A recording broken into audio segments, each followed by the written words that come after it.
Developing tonight, Jackson police continue to investigate a drive-by shooting in downtown that ended with multiple cars getting damaged. Investigators say the shooting began last night near Capitol and Farris Streets in downtown Jackson before the car wrecked on Capitol Street near Southwest Street. 3 on Your Side's Quentin Smith begins our team coverage with reaction from business owners and residents in the area.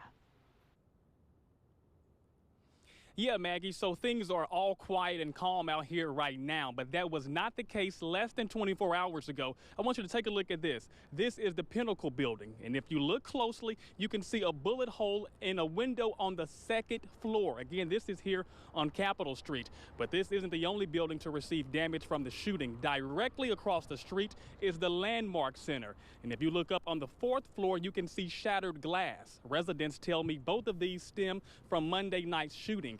Now, at this time, there's still no word from JPD on a suspect or motive for this shooting.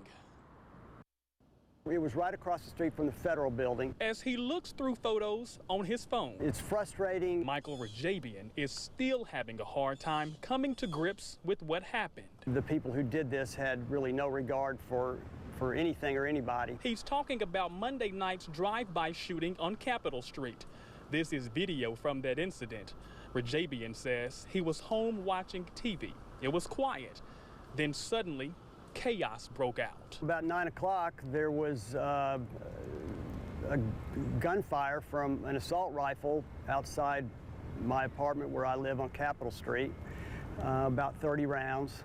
And then it proceeded to a chase, a car chase, up Capitol Street to the Walthall Lofts, where that car turned off and left, but the car they were chasing ran into 2 other cars at the Walthall Lofts. You can still see a bullet hole in a 2nd floor window at the Pinnacle building.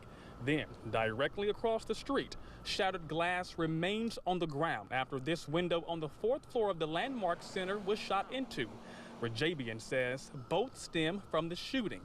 He says this toppled over pole at Walthall Lofts is the aftermath of where one of the cars involved in the shooting crashed. Now, the Jackson resident says he hopes more will be done from Jackson and the state Capitol Police Departments to eliminate what he calls senseless violence. What do? How do we fix this? And frankly, we've got to have some help from the city and from the state. And I just don't believe you can have a successful state if you don't have a successful capital city. Now, Jackson police say a white Honda Accord was shooting into a Dodge Challenger. Police say the driver of the Dodge Challenger crashed and was taken to a hospital. At this time, no word on his injuries.